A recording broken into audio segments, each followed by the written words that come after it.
make sure to smash that like button and hit subscribe and ring the bell and all of those YouTube-y things. And now, without further ado, let's get into it. Hey everybody, it's Sleepy Reader, aka Damien, and this is Sleepyvlog number 90. A very quick follow-up to Sleepyvlog number 89. So a number of the topics I'll talk about this time around kind of are continuations of the previous vlog. Not all of them, but I'm gonna talk about Free Comic Book Day.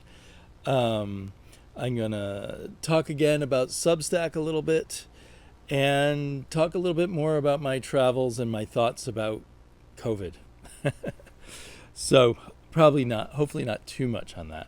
But first, I want to open this bottle. It's hot out, although our heat wave has passed. So, and the humidity's gone down. That the humidity is what really limits my enjoyment of my backyard. And I know it's still not as humid here in the Pacific Northwest summer as back where my mom lives in Connecticut, for instance, or other East Coast places. I mean, it's probably even worse, down in Virginia or wherever. But, excuse me. But the increase in humidity here is cause for concern for me because I ran away from the East Coast because of humidity in some senses. But the humidity's gone away for the moment. The forest fire smoke is not in the air, which is nice. So I'm feeling pretty good, pretty happy. I hope the rest of the summer is like this. A few days ago, we were having up to like 100-degree weather, plus that humidity I was talking about, and kind of these hazy, yellowish skies. So I went to Free Comic Book Day just at one shop, at my regular shop, Cloud9, called by certain people Hell. Thank you, Sam and Tom. But Hell's not a bad place to be if you do it right. My comic shop owner told me that he was putting a whole bunch of comics outside on the sidewalk, a whole bunch of boxes that he normally doesn't bring out that are from storage. And so I wanted to look through those and also just give him a little business on Free Comic Book Day, because he was worried that it wasn't going to work out because we just returned to mask mandates as our hospitals are overflowing in Oregon. Even though we have a pretty high vaccination rate, I guess a lot of those unvaccinated people are heading toward the hospital and filling it up. So the governor has declared that we have to mask up indoors. So he put up awnings like the one I'm under right now. I guess you can't see it. But and also suggested coming early in the morning before the crowds hit. So on one hand, he was worried about no crowds. On the other hand, so I don't know how crowded it got. It seemed like he had plenty of business, actually, when I went. But I don't know if it limits how long, if they're wearing masks and stuff, how long people will stay in his shop and spend money. So I only got 3 of the free comics, partially because I just knew the 3 that I wanted, and partially because it was hard to browse because there were too many people in his shop, and I didn't feel that comfortable with it, and especially getting in other people's way. So I, most of the time, hunted through the boxes and got 60 comics, and I could have got another 60, I think, if I had the patience and also the time, because I kind of ran out of time, to keep circling the table of boxes, because there were a bunch of other people circling. And one of the people circling there, though, was Tom from the channel PrimeTime, Tom's Geek Chat. He doesn't have many subs yet. He lives in Portland. He's a very good friend of Sam from Sam's Tangled Web. And so now I've met Tom twice. He's a really nice guy. So I'll put a link to his channel down below. We chatted a bit, showed each other what comics we were grabbing. He showed me that he had grabbed Enter the House of Slaughter, so that reminded me what this was, because this is a full-length story from Something is Killing the Children. So I picked that up. And then I knew from listening to sorry, I've got some gas from that drink in me. So I knew from Comics Will Break Your Heart when she interviewed a comic book shop ewner about one of the recommended Free Comic Book Day ones was Judge Dredd, which includes Al Ewing and Caspar Weingart doing Judge Dredd, and Rob Williams and John Higgins and some other people. So I wanted to pick that up, so I got that. And it looks pretty good. I haven't read any of these yet. Actually, I haven't even looked inside the House of Slaughter. Tinian is liking lately to do all these, put in these manuscripts and stuff along with his comics. I have 2 more trades, I believe, at least one, but I think 2 more trades of Something is Killing the Children to read, because I've only read the first trade. So I need to get on that probably before I read this, I'm assuming. And then the top thing I wanted to get was We Live, because I want to get the whole series, although I'm sure there'll be other ways, I assume, to get this story. It's kind of a prequel to events in the first We Live story arc. So I'm looking forward to reading that. The art looks fantastic, as did all the We Live art. Inaki Miranda is a fabulous comic book artist. So that was cool. And then let's take a look at all the comics I got.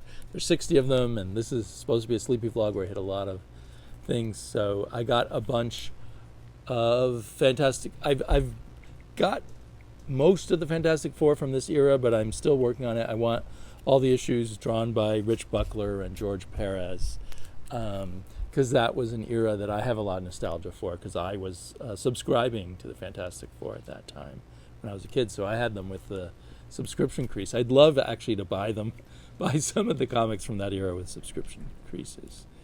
Yeah, that looks like a Rich Buckler cover there. So that was 161, 170. Oh, they're out of order. 168. It's cool that there's a lot of Power Man or Luke Cage. I don't really like the name Power Man, but I like the name Luke Cage. A lot of Luke Cage in here. This is, to me, a classic cover of Luke Cage joining the Fantastic Four. I think this is number 86. I think this is an issue I never had as a kid. And it looks like a George Perez cover. Early George was already showing a lot of promise. He was already an artist that piqued my interest or made my ears perk up. That I wasn't trying to do air quotes, but not literally my ears. My interest perk up anyway. There's another Perez cover, I believe. He had a tighter art style than other people, but also just a fantastic sense of storytelling and page layout. But he was in that Kirby-ish mode still, I think. And speaking of Kirby, I bought a bunch of Kirby comics that I already owned, but they seemed like nice copies, and I couldn't resist. Because they were all technically $2, but then I wasn't sure if I was get it, but I got my store discount, so they cost me less than $1.50 a piece. Commandy number 13. Commandy number 22. For years I was searching to complete my Commandy set and paying like $5 or $6 if I was lucky or more for Commandees, and now they seem to be cheaper, or maybe I was just lucky this time. Commandy 24. Commandy 26. Of course you're going to pay more for like the first 3 or 4, 5 issues, I think, of Commandy. 28. Anyone not familiar with Commandy? We used to talk about Commandy all the time in the comics community, but that was 8 years ago. Commandy is like a cross between Planet of the Apes and, I don't know, one of those TV shows where someone wanders into a different town every week.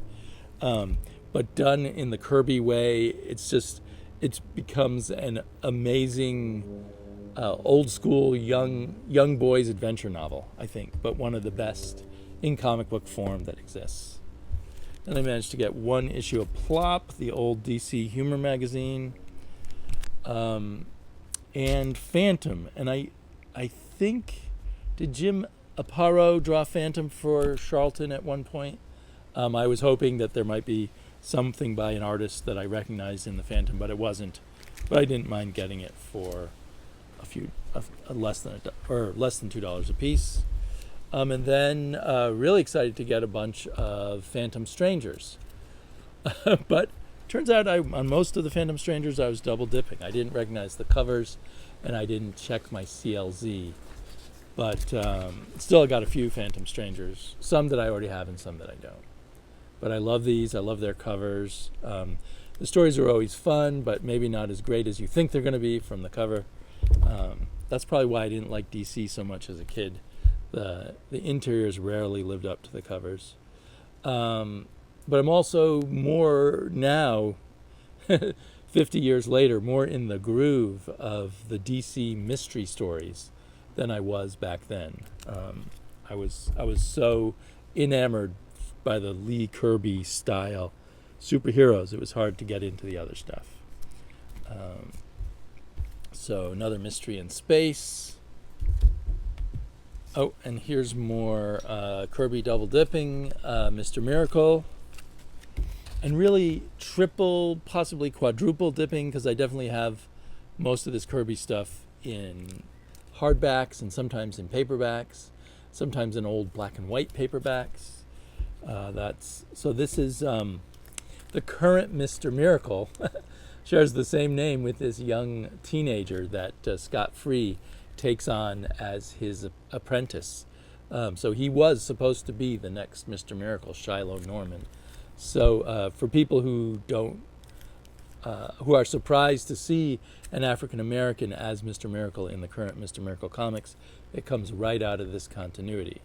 Although I think the Shiloh Norman of the current comics is more an African American of our times than of the way it was portrayed by Jack Kirby in the very early 70s. I got some Kazar. This is Astonishing Tales number 20. It looks like, is that a John Romita cover? I'm not sure. And one more Kazar. I think, but this one is actually his, so this one is Astonishing Tales, and then I guess he got his own series. Keeping track of all the different volumes of Kazar is kind of tricky. Nice Gil Kane cover, though. And then just this random issue of Cull, which I later discovered I already have, but really like that Gil Kane cover a lot. Sadly, it wasn't one of the Marie Severin Culls on the inside, but still, all Culls are good. And then I got a bunch of Action Comics. This would be from the early 70s, number 441. Superman punching out the Flash. I like that image. And then this is also a crazy one. I don't know. Does the Toyman normally look like that? But anyway, the Toyman is taking out Superman. Always one of his stranger supervillains. Target of the Toymen. Okay, so there's the old school Toyman, and there's the new Toyman. Interesting. Plus, in this issue, the Human Target. And here is a lovely, fantastic Neil Adams cover with Supergirl saying, "Superman, the one, the only, the original is dead. One of you Kandorians will take his place on Earth, if you have what it takes." Supergirl's search for the substitute Superman. Now, DC Comics, again, I've gotten used to it now, but as a kid, you'd see this incredible cover by Neil Adams on some comic, and then you'd open it up, it would be art nothing like Neil Adams on the inside. And when I talked to Neil Adams, he apologized about that. I was just kind of joking around with him about how many covers he did back then, and he apologized. I guess people have told him how angry they were that his art was on the outside and not the inside. But I think DC pushed him to spend more and more of his time on covers and not interiors because of what it did for sales. I don't know who did this cover. Neither Neil Adams nor Kurt Swan. This is Action Comics 377, probably from 1970, judging from the 15-cent price, possibly 1969.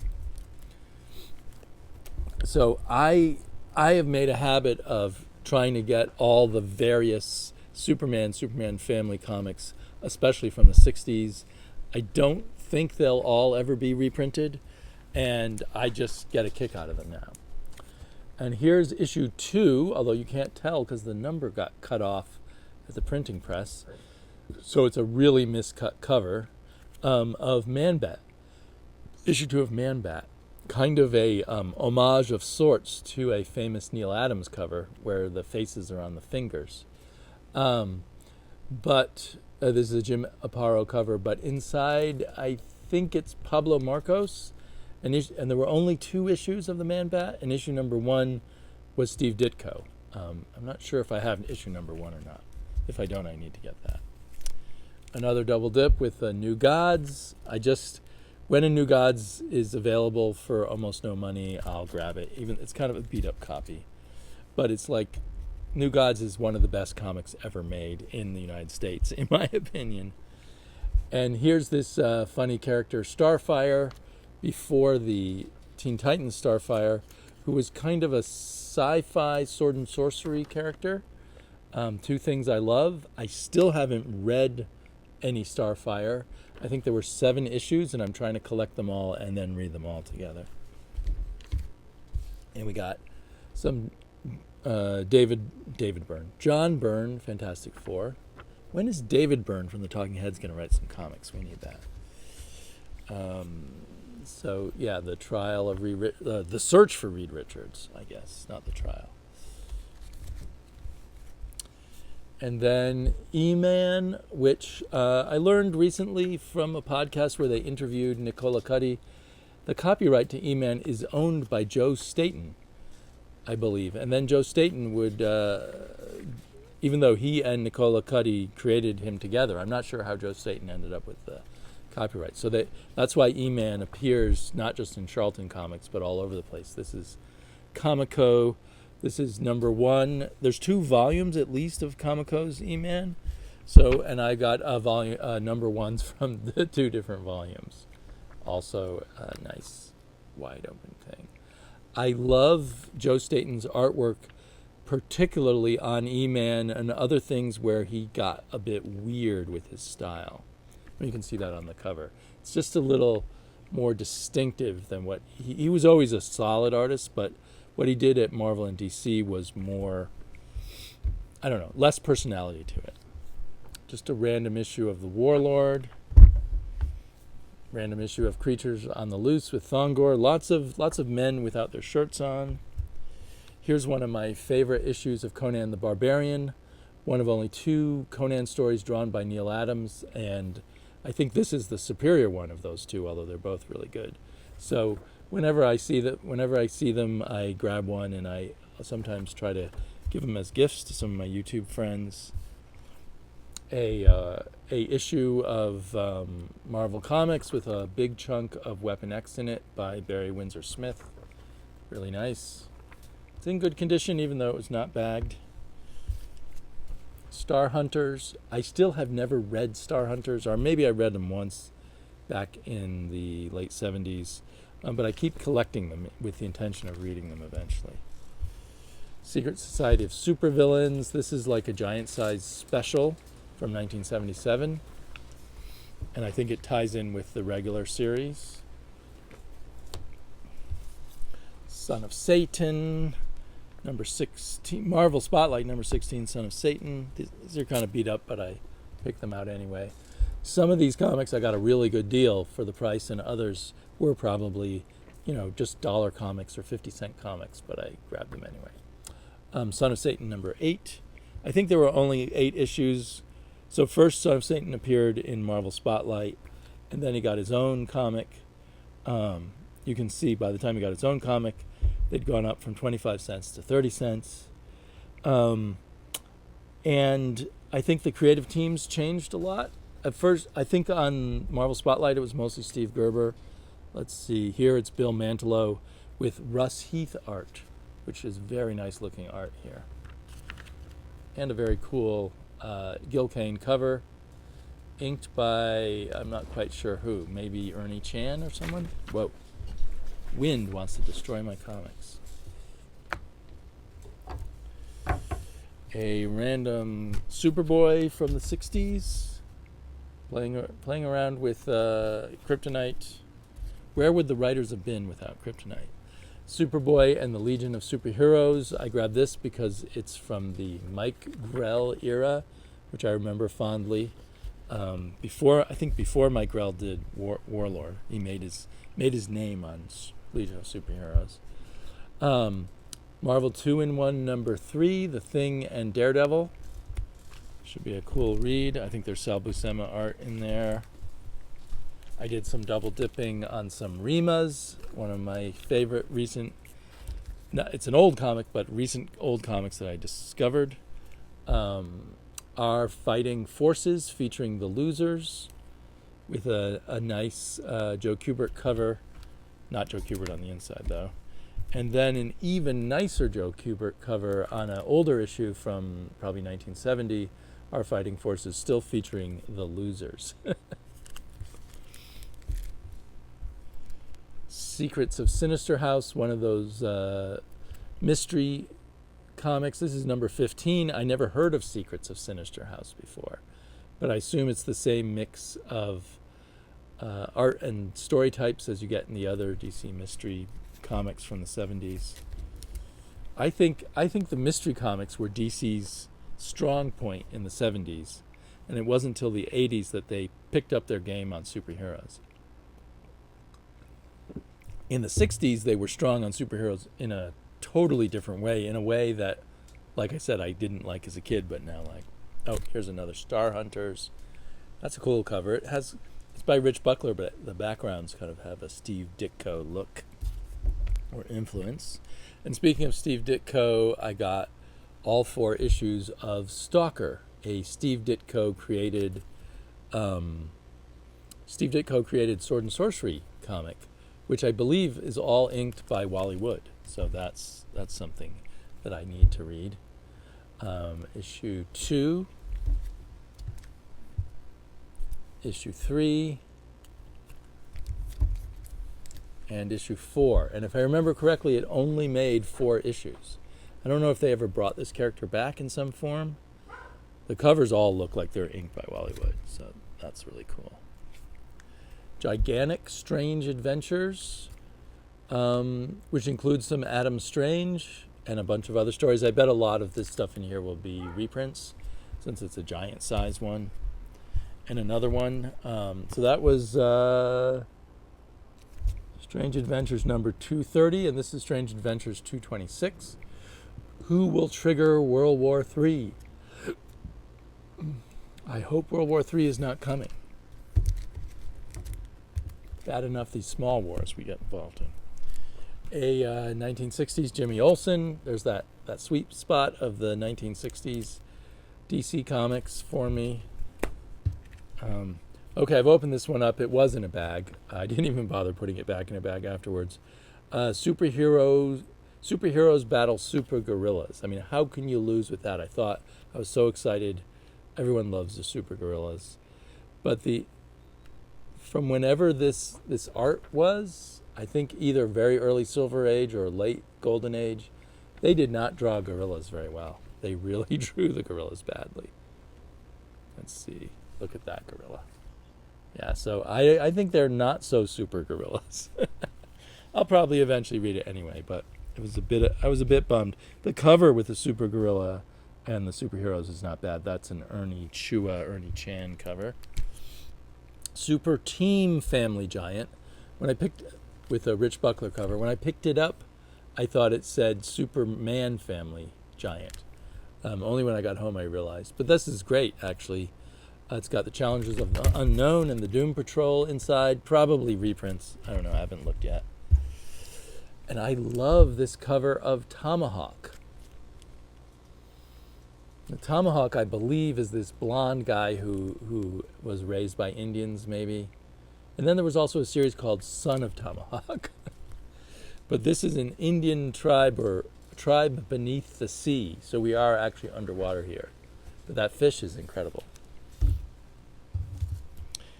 And also, I've never read any of these Scalp Hunters. This is Weird Western Tales featuring Scalp Hunter. I'm guessing he took over for Jonah Hex when Jonah Hex got his own comic. So more sort of grim brutal Wild West stories.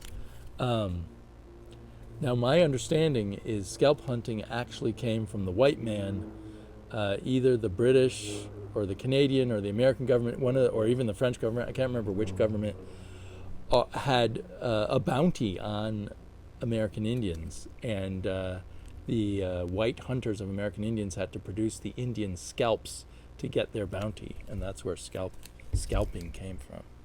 But anyway, I still look forward to reading it. That was number 61, and this is number 40, so it lasted at least quite a while.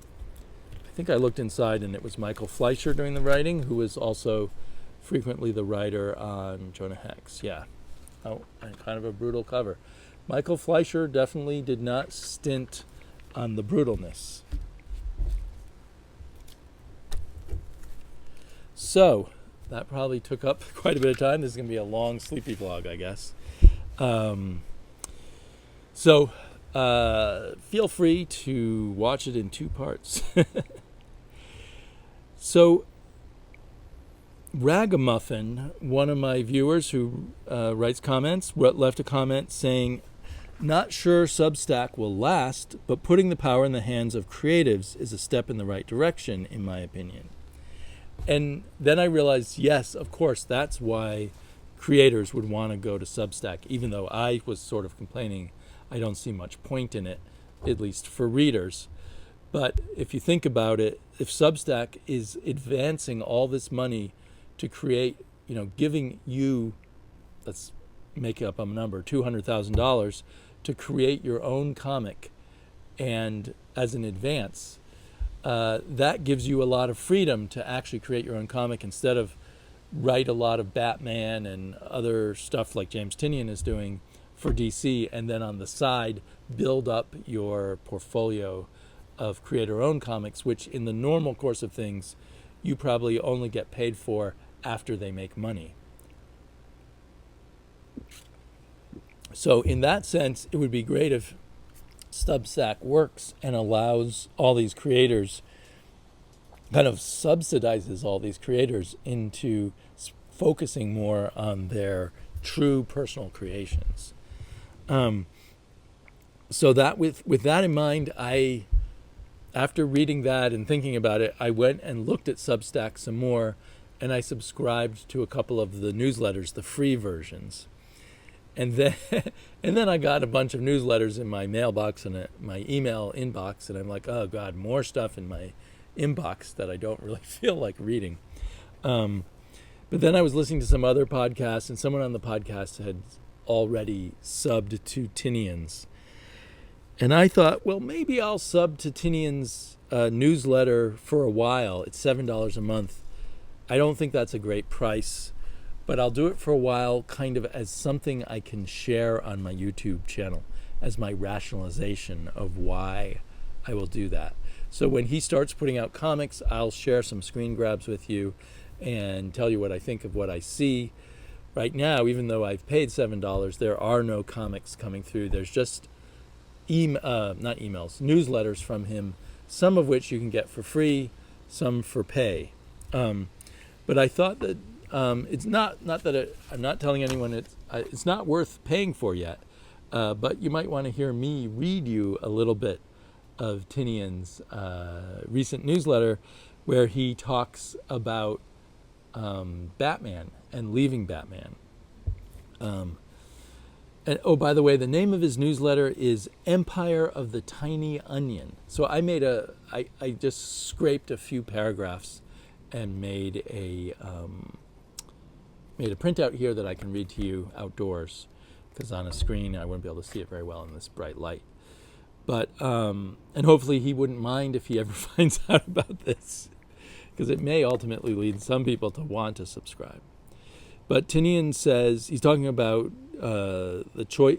First, he talked a lot about how he first got a job writing comics and his connections to Scott Snyder, and this incredible piece of luck that he kind of became friends with his professor, who was Scott Snyder of short story writing, before Snyder got into comics, even though Tinian's lifelong dream was to write for comics. And the only reason he was studying creative writing was because there's no degrees in writing comics out there. Anyway, he says, I'm immensely proud of what I've done on the Batman title and the stories I was able to tell, particularly with Jorge Jimenez and Guillaume March over the last 2 years. But I've also been pretty blunt in saying that the process of working on the book, especially in the beginning, was really fucking rough. Whoa. I just had an umbrella fall over. I don't know if you can see it. No, you can't. You can't see it there. Every head inside the company was turning toward what was going to be the 5G publishing initiative. But what the rules and details of that initiative entailed were changing rapidly week to week. And the priorities of Batman kept changing rapidly with them. 1 week, the book was going to be coming out monthly. The next week, it was going to be coming out twice a month. And then it was going to be monthly for part of the year and twice monthly for the rest of the year. And then fully twice monthly again. Key story pieces I asked for kept getting taken away. And some of the decisions of where they wanted to take the character of Batman and his relationship with the characters around him ran fully counter to everything I believed about the character. I had to work on the fly because the goalposts were shifting as issues were written and turned in and were being drawn. And DC does all of this better, in my opinion, recently than Marvel. This is just a tiny glimpse of how difficult the editorial corporate process must be at these places. And I pulled out different paragraphs. I'm not sure if these are all contiguous, but they seemed to me at the time I was pulling them to go all together. There's a weird kind of Zen mode I hit in, and around that time, where I let go of the things I couldn't control and began to focus on the ones I could. The biggest reason I leaned into new characters was that none of the powers that be at DC had any preconceived notions about my new characters, so they couldn't give me shifting mandates about any of them. And once I started letting go of everything I couldn't control, I found a new rhythm and a new energy that got readers really excited and taught me a lot about what works in superhero comics in a way I never really saw before, at least not clearly. So I think that's interesting because I started suspecting that Tynion was playing with the marketplace, knowing you would get a boost in sales every time there was a first appearance of a character. But that may have nothing to do with why he was doing that, judging from what he's saying here. It also makes me wonder, like with Tom King and his very radical way of storytelling, was it still being interfered with as much, or did he get some kind of pass? Or maybe some of the things in Tom King's series that I didn't like happened because of confusion and editorial interference, even though what he was doing seemed so more iconoclastic or what have you. So I thought that I would spend the next few months telling that story, meaning in these newsletters, while you read the conclusion to my Batman run in the Fear State event. I think a lot of creators don't like to show the sausage-making process. A lot of fans would rather believe that the stories come fully cooked, ready to go out the door, but it's rarely that way. But of course, back, when we read about the interviews with people from writers in the 70s, they said the editor would just give them the go-ahead and they would do what they want, and that would be pretty much it most of the time. Then there would later be interference from the Comics Code Authority, I guess. Writing in a mainstream superhero universe requires you to be deft on your feet and adapt to 100 different masters who want wildly different things from you. Half the job requires you to be a politician, and the other half requires you to be a kind of mathematician. There's a strange mystic algebra to all of it that becomes a bit second nature after you've been doing it for a while. And frankly, I'm probably going to lose that when I fully leave mainstream superhero books. And that makes me think about when people think it's the individual author's politics or something else that is reducing the quality of comics currently. I think it's the corporate editorial structure that is the main thing at fault. There is this joy to solving a story problem. I'm back to reading Tynion's words after making my comment. There's this joy to solving a story problem that you had no control over existing. in a way that satisfies you and the players who threw the wrench at you in the first place. I don't know that I'm going to miss it, but learning to be quick on my feet and how to problem-solve superhero stories is how I became the writer I am today. And I'm proud of the way I ducked and weaved between the wrenches thrown at me over the years. So, fuck it. I'm going to show off my original plans, talk about the wrenches that got thrown at those plans, and how I adapted and maneuvered around each of them. I'll talk about what I was planning on taking over before I got the Batman gig. I'm going to show you the things I pitched for 5G, and reasons I stopped pitching things for 5G, and what I pitched instead. Hey there, DC versus vampires. I'll show you the different iterations of my Batman pitch, and how I came up with the designer and his original secret identity, and a lot more. And I'll talk a lot about everything I learned about Batman and Gotham City over 10 years working on the character and his world. So, he's kind of throwing us a bone in a way. Here's some inside dirt you'll get because I don't have my comics ready that you're paying $7 a month for. I'm guessing. But it is kind of interesting because I love knowing the inside way, the way things happen. Like, I enjoy reading these books, like the history of the Marvel comics. They gave a lot of insider tidbits from interviews and stuff from various eras of Marvel. And usually people can't badmouth or tell the truth until they no longer can get jobs in comics or whatever. I wonder, it just occurred to me as I was reading what he was saying, if someone's going to start whispering in his ear and saying, maybe you don't want to tell too much because you may be back at DC 5 years from now. Or some of these editors that you worked with at DC might become editors somewhere else. We'll see how far he'll go with this.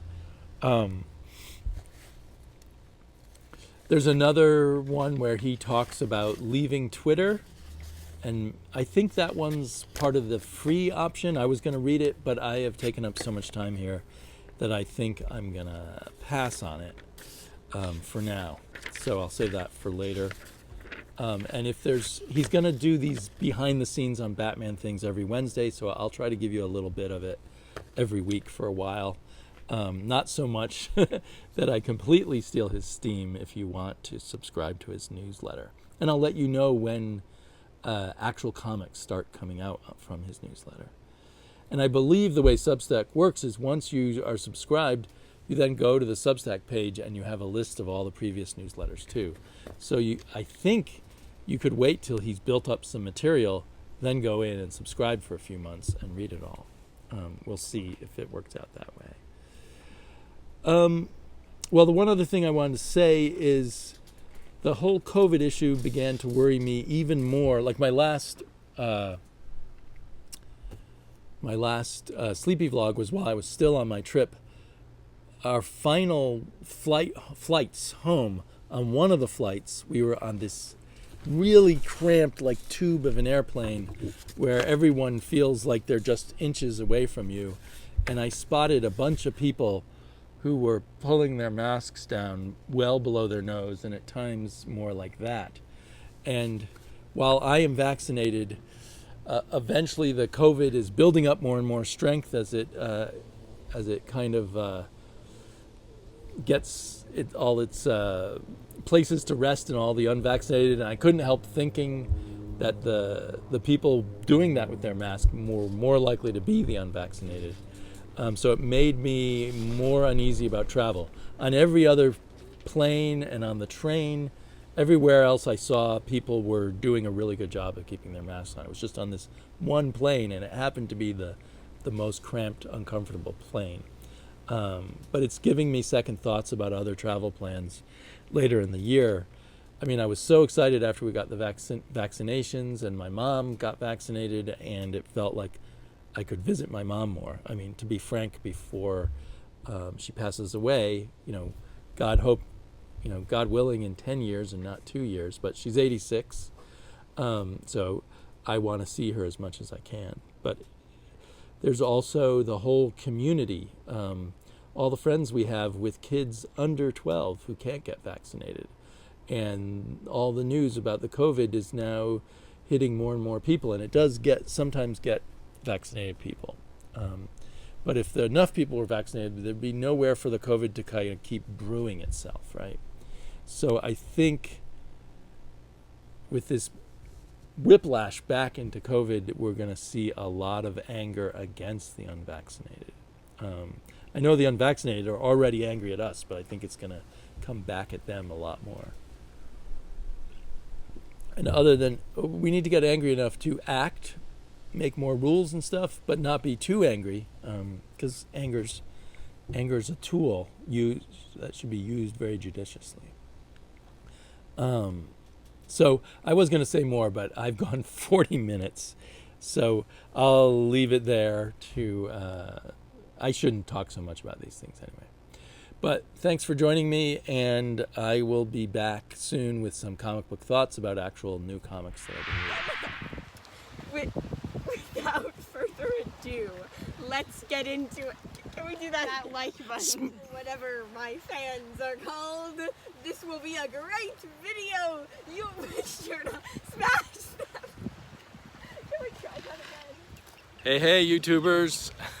Without further ado, let's get into it. Hey there, YouTube fam. I hope you're still watching. You're still watching, right? There's so much more to come in this video, and you are going to be really sad if you miss it. Hey fam, be sure to like and comment. It really helps our algorithm, and you know how important that is on YouTube, so that we can get more views, more subscribers, and more advertisers. Hey YouTube fan, Hey YouTube fam, it's Sleepy Reader, and I've got a great show for you today, and you're not going to want to miss a minute, and make sure you go all the way to the end for some big surprises and important information. Smash that like button, give me a thumbs up, subscribe, put me on your social media.